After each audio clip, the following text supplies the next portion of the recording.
I feel like it was giving me Dr. Evil vibes from Austin Powers. I think this book was kind of built a lot on miscommunication, and if that was taken out of the equation, then this book would have been like 20 pages long. Hi, welcome back to my channel. Today I'm talking about all the books that I read in May. I read 6 books. Technically, one was just a little novella that accompanied the one book that I read. I will be rating them as per usual according to the CAWPILE method. I will link the creator and her video explaining that method below so you can check it out and see if you also would like to use it to rate your books. I think it's the best way to rate books. She also creates these amazing spreadsheets. I'll put like an image of the spreadsheet that I'm using up here so you can see it, but it is the coolest spreadsheet to track the books that you're reading, the series that you're reading, if it's a new author, if it's an old author, to track everything, to track all of your reading stats, to track your ratings, etc., etc. And it's all for free because she's just the most amazing person. Her YouTube channel is The Book Roast and her name is just G on there. I don't know what her real name is, but thank you, G, for creating this. I think it's the best method. So if you want to check it out, check the links below. I will be putting my rankings up here when I'm talking about the book, and I will just leave it up there for the entire time I'm talking about the book so you can reference it, and then I will go through individually and talk about why I rated the book that specific rating and what I thought about the book overall. So the first book that I read this month was Tarnished Empire by Danielle L. Jensen.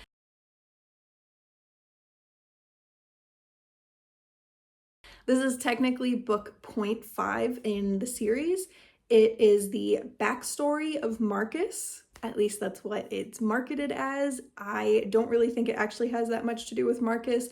I think it's much more briefly touching on Marcus's backstory and then mostly talking about the other 2 characters in this book, which are Agrippa and Silvana. And so I was kind of hoping for a little bit more Marcus because I know that he is a big part of the main series. I believe, again, I say this all the time on my channel, but I'm reading Dark Skies and Dark Shores right now, and I'm doing a tandem read of both of them at the same time, and that's book 1 and book 2 in the series.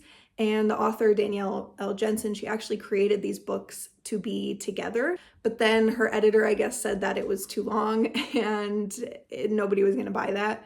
I would have, but he said nobody was going to buy that, and he told her to make it smaller, I guess.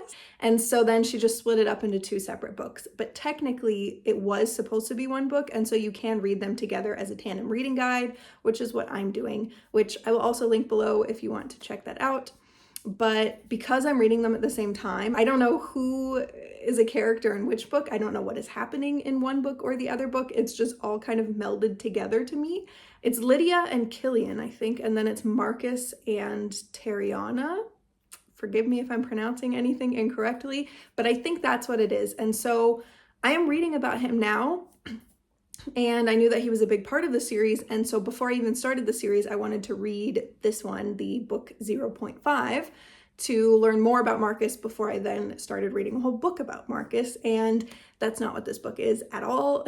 It barely touches upon Marcus. It's more for Agrippa and Silvana, but I do think I kind of read that they're a big part of the 3rd book in the series. I'm not 100% sure, but I know that she created this little backstory so that if you're reading the 3rd book, then you have this back history before. So you're definitely supposed to read it before the 3rd book. I read it before any of the other books in the series because I read online that that is a good way to read it according to people who have read the whole series.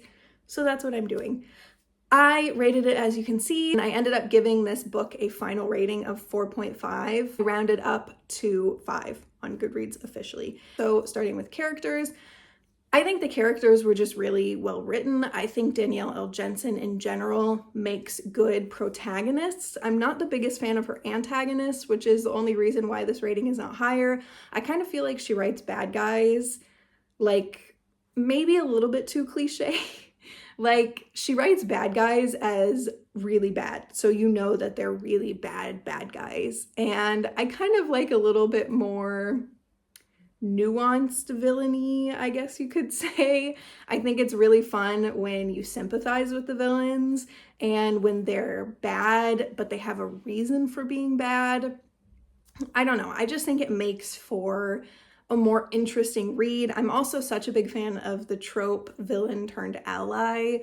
I love that. Also, villain turned love interest, enemies to lovers. That's one of my favorite tropes. And so I do really like that aspect. And so maybe that's why her books in general kind of bother me a little bit in this aspect, because I just feel like the villains are so typical. Like every single aspect of their life, they're villains in. Like they're just such bad people everywhere all of the time. It's not like they're doing something because they feel like they have to. Like they're doing it because they're just bad people, and I'm not the biggest fan of that. So that's why I didn't give it a higher rating, but I do really like the other characters. I loved Agrippa. I think he was one of my favorite characters. I think he was snarky, he was funny. I really loved his parts. I also really liked Marcus. It was barely, few and far between his chapters and sections, and then they were usually short chapters. So it was a little disappointing you didn't get more of Marcus, but I did really like him. I think Sylvana, the third point of view in this book, was good. She didn't interest me as much as the other characters, but I definitely did like her backstory. And I just thought together they were interesting, like all three of them, and the point of views switching between them. So I liked that. The atmosphere I also really liked.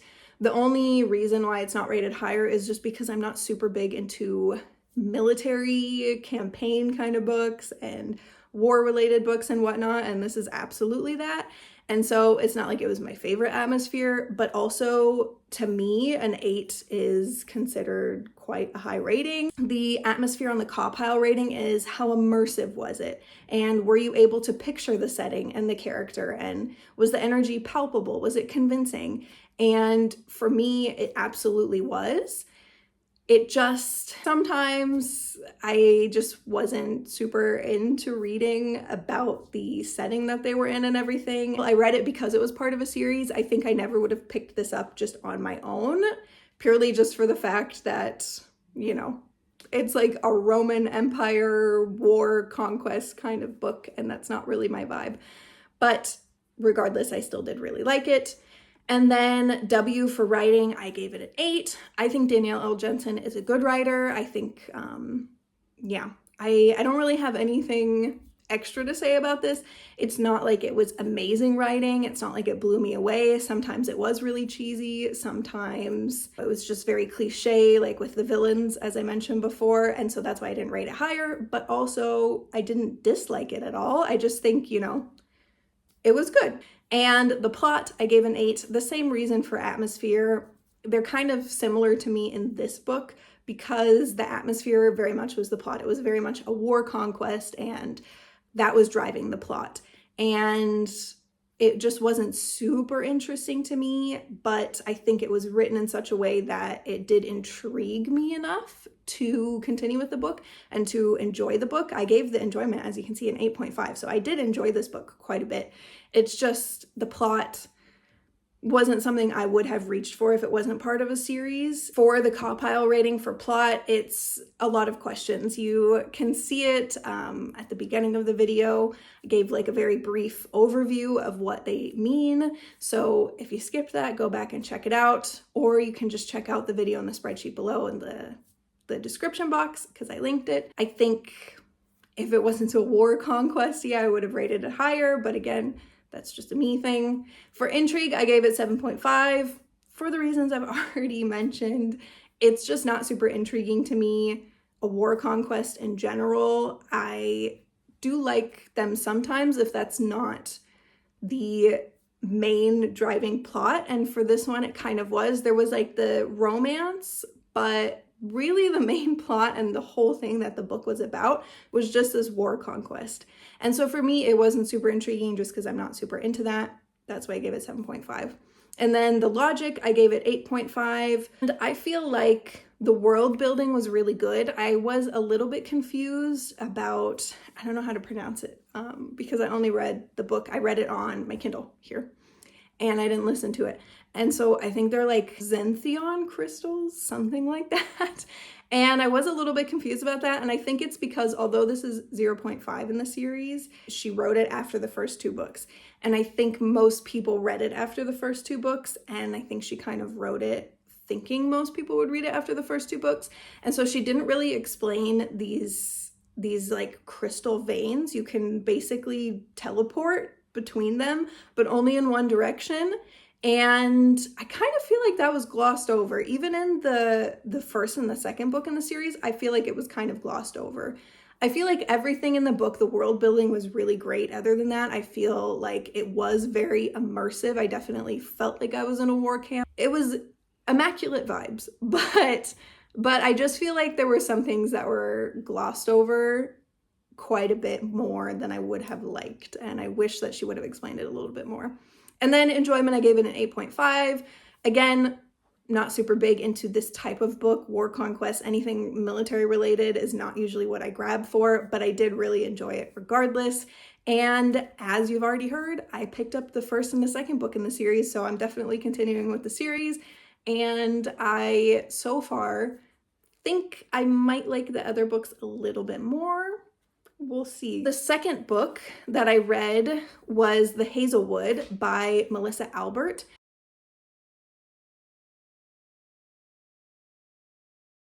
And that's book 1 of the Hazelwood series. And I also read the accompanying novella, which is book 1.5 in the series, and that is The Boy Who Didn't Come Home. I will only put my rating for the book here because the novella was so short. I don't feel like rating it in these individual categories would make too much sense. I will say that the Hazelwood, you can see my ratings over here. I gave that on Goodreads. I rounded up to 4. I gave it a 3.5, and the novella I gave a 4. I definitely liked the novella quite a bit more than I liked the book. I think the book was good, but I don't know, there were just some things. So let's jump into explaining the rating a little bit. The characters, I gave 7. I think that the characters were decent. I think some of them were really interesting and some of them I really liked and I definitely grew more attached to them. I think Finch, who is the protagonist of the novella, The Boy Who Didn't Come Home, which maybe that's why I liked it more. I think Finch was really interesting. And I think he kind of helped move the story along a lot more than any of the other characters. Some of the characters she did not describe at all. Like it just said, you know, this person walked up and then this person started doing this. And then you have no idea what they look like. You have no idea. You don't know anything about them. And I'm not the biggest fan of that. I much prefer when I have kind of at least a direction to go in to build the idea of the character in my brain.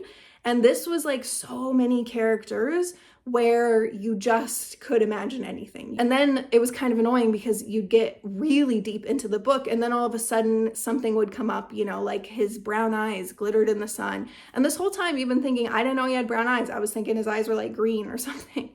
And that was kind of annoying and frustrating. I did really like the atmosphere though. I think that was kind of the redeeming quality of the characters. I don't think the characters were bad. Like I said, it's just, I was just left wanting more. And the atmosphere though, I gave a solid 8. I think it could have been explained a little bit better. I think the world building could have been a little bit better, which also is why I gave the plot a 7, which we'll talk about in a second. But I did really like the idea. I think it was a really unique idea. I've heard a lot of people comparing it to Alice in Wonderland. And I think you could compare it to Alice in Wonderland, but I do not in any way, shape, or form think that this is a copy of Alice in Wonderland. I think that's kind of crazy. I can see the similarities, but like I said, I don't think it's a copy at all. I do think the idea was pretty unique. Yeah, I gave it a solid 8. The writing, I gave a 7, partially because of the whole character thing where it was kind of just a lot was left out. And you kind of just had to figure things out and infer things on your own time, which I don't know, that was not my favorite aspect. And like I said, it just left me wanting more in the end. I thought the writing was good. I didn't think it was anything that blew me away. It was good. And then the plot, a 7. As I mentioned, I feel like the world building could have been done a little bit better. I do feel like, I don't know, the pacing was a little strange, perhaps.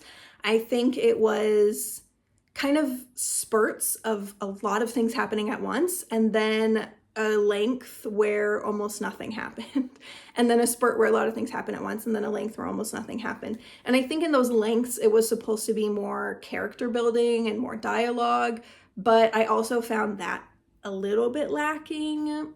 I don't know, I just didn't really feel so connected to the characters, and I didn't feel like they were so connected to each other, which kind of made me less invested in what happened to them, other than the characters where I was very invested in them, which was the mom, Ella, and then Finch, the boy who accompanied the protagonist on her journey. And I did like the main character, I just wasn't as invested as I was in Finch and Ella, and then in some other characters that we meet later on, but I'm not going to spoil anything, so I'm not going to say anything about them. But I just feel like it could have been explained a little bit more, and then maybe the pacing could have been changed a little bit, and then I really would have loved this book. The intrigue was 7. Again, for the reasons I've already listed before, I was not super invested in some of the characters. I was very invested in others, but then in the end, it kind of just balanced out to being kind of meh about it. And so I didn't necessarily find myself reaching for this book or really craving to read it like I did with some other books. So it's just a 7. For logic, I gave it 6.5. I mentioned before, part of the logic rating is rules of the world or rules of the magic system. Were they super clear? Was it followed the whole time? Were there any plot holes? Was the world building sufficient? Was it overwhelming? Was it clear? I feel like in general, the world building was good, but as I've mentioned, I feel like it just kind of left a little bit too much up to the reader, and it left a little bit to be desired in the end. And I just kind of feel like there were a lot of things that happened where I don't think it had to happen like that, like at all. I think if the main character just would have communicated, or if she just would have thought about it for 2 seconds or listened to advice that people gave her or anything, then like this whole thing could have been avoided. And so it kind of did bother me sometimes, the decisions that some of the characters took, because I just feel like nobody would take those decisions. I don't know, it just kind of felt a little bit unbelievable sometimes.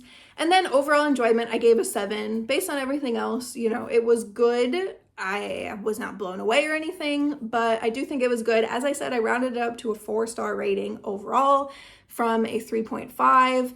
If they had half ratings, I definitely just would have kept it at 3.5, but because they don't, I decided to round it up instead of down, because I do think that the idea was quite creative and I liked the idea of the book. And the novella, as I said, I'm not going to do a CAWPILE rating for the novella, but I think the novella was just better. I think because it was so short, the pacing was more consistent. And because it was about Finch, I was much more invested in it. I think the characters were really great. I think the writing was better. I'm not sure why. I just feel like the writing, I would have given it like an 8 or even an 8.5. I just feel like the novella was quite good. And then the 4th book that I read was Starter Villain by John Scalzi.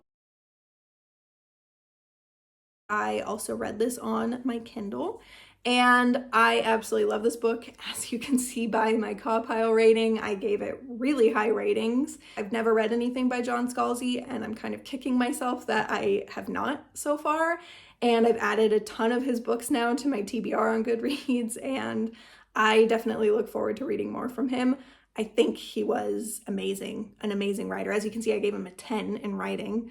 Like, his writing genuinely did blow me away. I gave it 5 stars on Goodreads, and a solid 5 stars. I didn't round up or anything. It just genuinely was that good to me. And I will go through everything, but it's going to be quick because I have almost nothing to complain about with this book. The characters, 9.5 out of 10. The only reason I didn't give it 10 is because 10 genuinely would have to be every single character in the book I was absolutely obsessed with. And that wasn't the case with this. I was not super invested into some characters, but I would say 90% of characters I was very invested in. I absolutely loved all of the main characters. There really was just one main character, but there are some other characters who I would consider main characters, especially as the book goes on. And I loved all of the side characters for the most part there. I mean, I loved even the ones that I wasn't invested in. So I did love all of the side characters.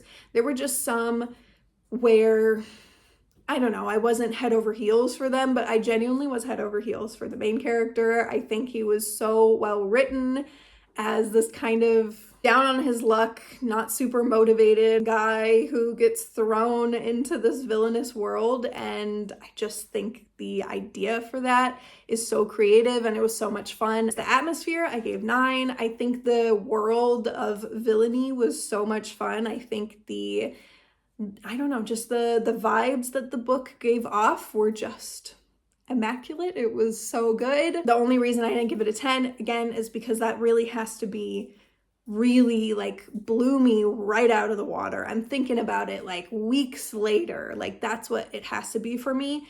And this was not, just because it almost was like a kind of parody of villainy. And I feel like it was giving me Dr. Evil vibes, kind of, from Austin Powers. I think they even reference that. Like one of the characters, I think, references Dr. Evil in this book. Maybe I'm wrong, but it gave me very strong Dr. Evil vibes. And just like his whole lair with the sharks that have lasers on their heads in Austin Powers, like this was this book. So it wasn't necessarily anything that was unbelievably creative and unique. I do think it was quite unique, and I do think it's not very often done. And so that's why I gave it a 9, but the only reason I didn't give it a 10 is because I don't feel like it was, you know, the only one of its kind, or, you know, like a pioneer in this world of villainy, so to speak. But I do think it was so well done and so creative and so interesting. And the writing, I gave it a 10. I think his writing was hilarious. It was so well done. The characters were so well done. Everything was described perfectly. I think it was not too much writing, too tedious, too intensive, explaining simple things. It was just the right amount of everything. And I was just so surprised that I loved this author so much. I think he wrote this book very well. The plot, I gave 8.5. You can see that's one of my lowest ratings, along with logic. And that is more because I was not the biggest fan of the ending. I think the ending was fine. I don't have anything bad to say about the ending. I just wish it would have ended differently. I really wish this would have been a series. I would have read the life out of this series. I would have bought every single book. The spines would be falling apart. The pages would be torn. I would have absolutely obliterated this if it was a series. But unfortunately it's not. It's just a standalone book, which kind of broke my heart a little bit. I kind of was holding out hope that it would be kind of an open ending. And then maybe if there was a lot of, I don't know, a lot of support for this book, then he would make another one. But unfortunately the ending was good, but it was very much like, this is the end of the book. The book is done now. You're not going to get another one. And so that kind of disappointed me. It made me really sad. And that's one of the reasons why I docked it a little bit on the rating. 8.5 is still great. I also think that for me, the reason why I gave it logic an 8, I'll just talk about logic right now. I'll jump back to intrigue in a little bit. But the reason why I gave that an 8 is because I feel like it was, again, like a parody kind of villainy in a villainous world.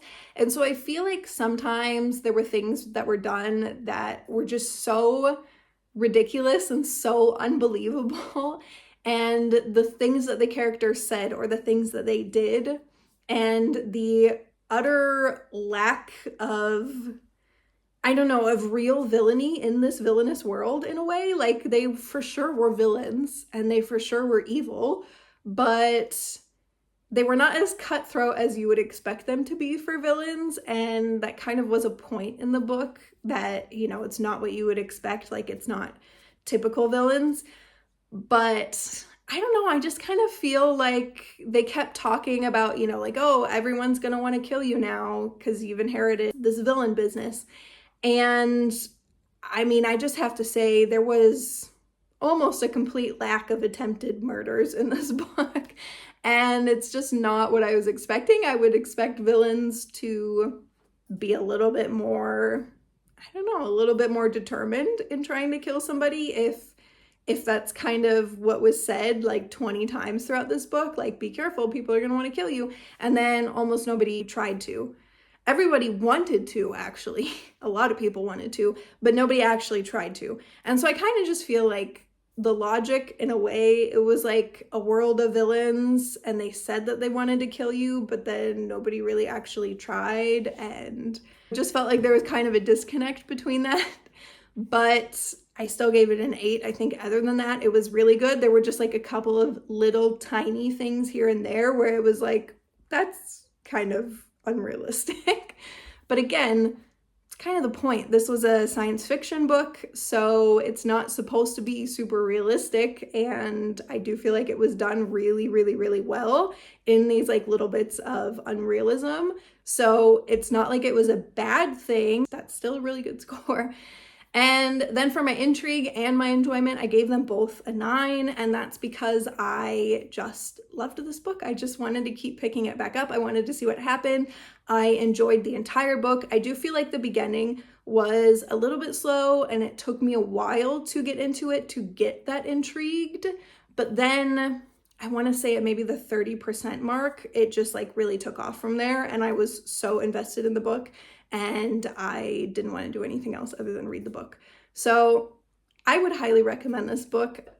It was a good one. Book number 5 that I read was Dangerous Prayers by Craig Groeschel. I gave this 5 stars overall. This is a nonfiction book, so I will real quick put up the CAWPILE rating system for nonfiction because it is a little bit different. As you can see, C, instead of being for characters, is for credibility or research, and it's just, does the book feel trustworthy? Was it based on individual experience? Was it based on research? If it was based on research, is it reported in an unbiased manner? Is the material referenced, etc., etc.?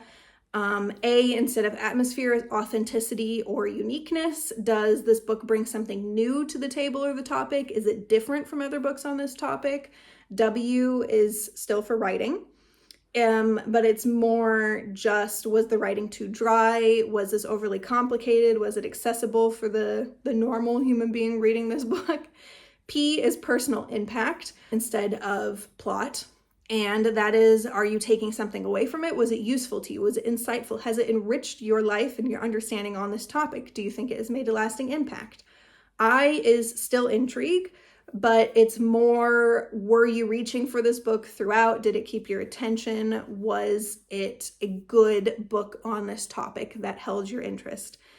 And then L is still for logic, but also logic / informativeness.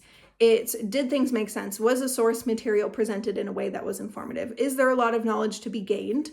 Or was the majority of the book just filler information? And then E is enjoyment. It's exactly the same. Did you enjoy this book? So for Dangerous Prayers, you can see my rating on the side here. I gave it almost 9s across the entire board. I just gave it one time a 10 and one time an 8, which averages out to 9s across the entire board. I'm not going to explain too much my ratings because I feel like just seeing from a 9, you can see that it was a very good book and I have very little to complain about. I will say the only reason I gave it an 8 on intrigue is because it's a nonfiction book, and I'm not the biggest fan of nonfiction books in general. I'm not usually reaching for them. And so it would be really hard for a nonfiction book, to intrigue me enough to consistently reach for it and to pick it over other books, because 9 times out of 10, really almost 10 times out of 10, I am reaching for a fiction book instead of a nonfiction book. But I feel like in the nonfiction world, this was very intriguing to me. The P for personal impact, as you can see, I gave it 10.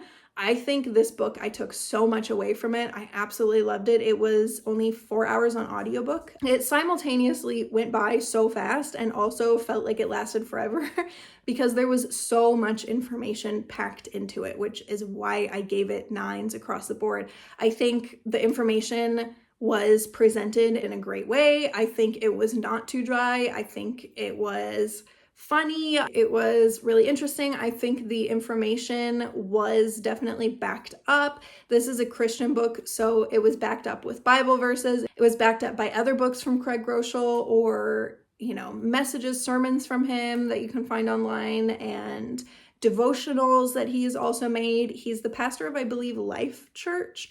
He definitely came from a pastor kind of background, and I feel like that definitely shines through in this book. It gave off pastor kind of vibes, which I don't think is a bad thing. I think this was like one giant, really in-depth sermon on prayer with a kind of devotional aspect to it, which is kind of exactly what I wanted. I loved it. I think the information was not necessarily super unique or revolutionary. The fact that we should be praying really big prayers is kind of something that is presented in the Bible anyways. It's not Craig's idea.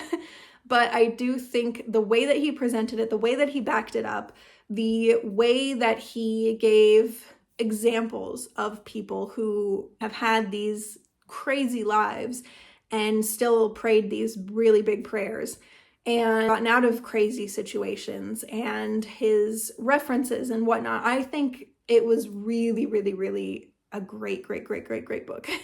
And I think if you're a Christian, or if you're just interested in prayer in general, this is definitely a book that you should be checking out. Like I said, it was only 4 hours on Libby, and it went by like that. And I normally listen to audiobooks on more than 1 times the speed because it drives me crazy to listen to things on only 1 times the speed. But this one, I was okay with listening to it on 1 times the speed because there was a lot of information and a lot of stuff to reflect on and think about, which again is why I gave it a 10 in the personal impact category, because there was so much to reflect on, and I loved this book. The final book that I read, which I just finished last night on the final day of May, I'm filming this on June 1st, was Love on the Brain by Ali Hazelwood.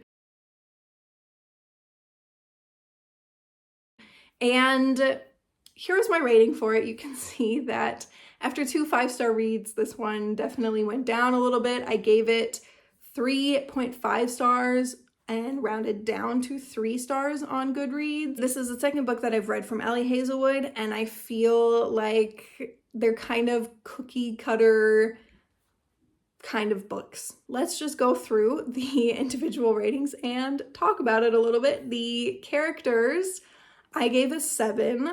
I, in general, really like the way that Ali writes characters. I think especially how she writes male protagonists is very, very, very good. I think she makes them very sweet and sensitive and sometimes incredibly wholesome, and I really like that a lot. But I do think it's kind of cookie cutter characters for her.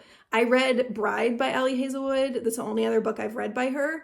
And that was like a completely different genre, completely different vibe. That's vampires and werewolves, you know, paranormal romance, fantasy world. And then this is STEM. It's somebody working in STEM and trying to make it as a woman in STEM. And it's a realistic book. There's no magic in this. There's no paranormal romance. There's absolutely nothing. Like, they could not be more separate in the romance genre than these 2 books, I feel like.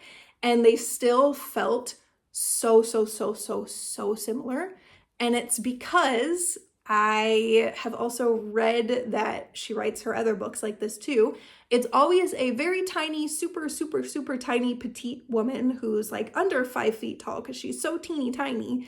And then a super large, big brooding man who, you know, has a shoe the size of a planet. Like, it's always this kind of character relationship. And also the men, I mentioned I really like how she writes them super sensitive and wholesome sometimes, but it's the same way every time, at least from what I've read and from what I've heard, that it's this big brooding man who looks really rough on the outside, and the woman in the story thinks, oh, he doesn't like me, or he's just big and brooding and he hates me and he's just this mean, awful guy. And then she finds out actually he's super sensitive and he's in love with her and, you know, blah, blah, blah. I love that trope, but I think when it's in every single book that she writes, then it's not so nice. I do enjoy it. It just, I don't know, it kind of felt like I was reading the same book just in a different setting. Also, the way that the romance evolved and how the relationship developed, and then, you know, how it went kind of from a little bit 0 to 100, and then it was like super, super smutty, like way too much for me. That was also very similar in both books that I read, and I've heard that it's similar in all of her books, where one thing changes and then all of a sudden they like can't keep their hands off of each other. So that's not really my vibe. That's not really my thing. Regardless, I gave the characters a 7 because I did like some of them, and I did like the side characters. I think they were great. There wasn't necessarily anything super wrong with the characters. It's just that they felt so similar. One thing I will say is the main protagonist, B, really rubbed me the wrong way sometimes. I feel like this book was sometimes really hardcore, super negative about men. And I understand that Ali Hazelwood writes books about women in STEM, and she definitely wants to breach the topic about men being sexist and awful and unwelcoming in STEM towards women. And I think that's a really important topic, and I think it should be breached. But I definitely felt like this book was, I mean, I was like 50 pages in, and I felt like there were already like 30 insults about all of the men in STEM. And it was like sometimes she wouldn't even really give a person a chance to talk or explain themselves or anything before she had already formed a complete opinion in her mind that because he was a man, then he, I don't know, was going to exclude her and be awful to her and everything. And I felt like she so severely misunderstood Levi, partially because of this mindset that she had. And I feel like a lot of trouble could have been avoided if she just didn't go so hard on the kind of, I don't know, almost like man-hating. It just kind of really rubbed me the wrong way sometimes. Like, some of the jokes were really funny, and like sometimes, you know, I think it was warranted with some of the characters in this book. And as somebody whose husband is in STEM and somebody who wanted to work in STEM before I did a complete 180 and then decided to, change and have a degree in languages and work with languages instead, then I definitely understand that it's very real and it absolutely happens all the time. However, it was just a little bit too much. And then also at another point in time, B, I don't want to spoil anything, but B at one point in time learns a little bit about Levi's family and has some firsthand experience. And then she says at one point in time in the book that she thought she would like him less because of his toxic family, which is super weird to me. And then she says, but actually I ended up liking him even more because of his toxic family. And that rubbed me so unbelievably wrong. Why on earth would you dislike somebody because of how somebody else treats them? Like, you're not disliking them because of how they are and how they respond to the situation. You're disliking them purely because somebody else is behaving toxic towards them. That's the craziest thing ever to me. And I even went back because I was like, there's no way that I listened to this, because I listened to it on audiobook. I was like, maybe I zoned out for a second. Maybe I missed something, I didn't listen to that properly. And so I went back and listened to it again, and that's straight up what she said. She said she thought she would like him less because his family is toxic towards him. Nothing about how he responded to his family. Nothing about, I thought I would like him less because he's toxic because of his toxic family. She even said he's so well adjusted despite his family.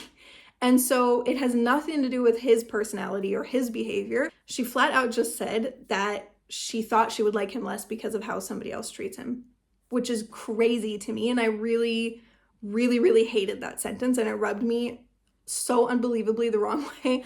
I didn't even want to listen to that book at that point in time anymore. I switched to a different one temporarily, and then I came back to it later to finally finish it. So I don't know. That's another reason why it's 7, because B, I did not like her sometimes, despite liking the other characters decently enough. I give the Atmosphere 7.5 because I do think it was really fun reading about STEM. I think it was really fun reading about all of this research and these topics. The chapter names were, different neuroscience related terms and parts of the brain. And I thought that was really fun. I definitely felt like the whole book is a vibe. Like, it's definitely super strong STEM vibes. And I think that was super fun and something that's a little bit unique. It's not something that you see super often, that there's a book that is so dedicated to a specific branch or a specific job, and it just kind of gives off vibes for the whole book. And I do think it was really well written in that regard. And she was working partially for NASA and partially for NIH. And so that was really fun, the whole NASA aspect and the astronaut aspect. So I think the atmosphere was fun. The writing I gave 6.5. And I think in general, I do really like Ali Hazelwood's writing sometimes. I would say 60% of the time. But then 40% of the time, it is either too cheesy, too cliched, way too smutty. I was just either rolling my eyes or I was kind of skipping ahead a little bit because of the smutty bits, or I just kind of, I don't know, or like it rubbed me the wrong way, like some of the things that B said, as I mentioned. And so because of that, I gave it 6.5. And then the plot, 7. I think the plot was kind of, with a lot of contemporary romance books, I feel like there's not too strong of a plot. It's just kind of, oh, they get together. That's kind of the whole plot, and I don't like that. I feel like this book did have a kind of side plot that I really enjoyed. And so in general, I would have maybe given this a 6 or so, but because of that side plot, it has to, I don't want to spoil anything, but it has to do with Twitter, and then it has to do with something big happening at the end and kind of a shocker, a little bit, not anything crazy, but a little bit of a shocker that has to do with, this kind of Twitter account. And it's not the obvious shocker that you're thinking of, because that was pretty obvious from the beginning. It's a different one. And so I feel like this whole side plot was really interesting to me. It was almost at the end, a teeny tiny little bit of like a thriller mystery. And that was fun to me. That's why I gave it 7. And that's also why I gave Intrigue 7. Because I did want to see what was going to happen. And I did want to see when everything was going to be revealed. And so those I both gave 7 because I did really enjoy that branch off from the main book. I think the main book itself and the main plot itself was not anything that was that crazy good to me. It was kind of just average, kind of just run-of-the-mill 6, I guess, to me. But I did really enjoy that side plot. That's also why I gave Enjoyment a 7, because I think that side plot was super enjoyable. And overall, I think in terms of contemporary romance, this was not, low on my list of ones that I have read. I would say this was kind of run-of-the-mill in the middle of the list. It was enjoyable as a little palate cleanser in between some bigger, more heavier books, but it wasn't necessarily my favorite. I also gave Logic, as you can see, 6.5, and that's kind of for the same reasons that I've already mentioned before. Yeah, like some of the writing, like it was just the pacing a little bit sometimes, and the 0 to 100 romance and smut kind of aspect, and some of the things that B said, and some of the decisions that were taken, again, as with most contemporary romance books, could have just been easily avoided with some proper communication, which drives me up a wall. I just wish Levi would have been clear from the beginning. That would have resolved all of these issues. I think this book was kind of built a lot on miscommunication and secrets, I guess. And if that was taken out of the equation, then this book would have been like 20 pages long and it would have been a happy ending, like from the beginning. So yeah, that's why I gave Logic 6.5. I just am not a super big fan of these types of books that push miscommunication and secrets and everything so hardcore as a driving plot point. So yeah, as mentioned, I gave that a final rating of 3.5, which I put down to 3. I have a feeling if I read another book by Ali Hazelwood, I'm gonna feel like I've read this book for a second time, or really for a third time now, because Bride also was so similar. I just feel like it's the same exact thing, like the same exact characters, the same exact plot, the same exact everything, and then it's just like put in a different world, like vampires and werewolves, or STEM, you know, with this slightly different aspect. And then she also has a whole bunch of other STEM books, and I cannot imagine that they would be that much different from this one. Like, if it's a tiny, petite little woman with a ginormous man, then it's just the cookie cutter, you know, book thing. I mean, it's working for her, obviously. She's very successful. But I'm just saying, I just feel like it's just, she created one thing, she saw it was successful, and then she kind of just is like, yeah, like hardcore manufacturing a ton of different books with the same thing. And as I mentioned, I like her well enough. I don't think it's a bad thing. I just think it's kind of a little bit annoying because I do think she could do better. I think she has the potential to write some really unique things in a really great way in the contemporary romance genre if she would just branch out a little bit. So yeah, those are my ratings. Those are all of the books that I have read in May, and I will see you in my next video. Thanks. Have a great day. Bye.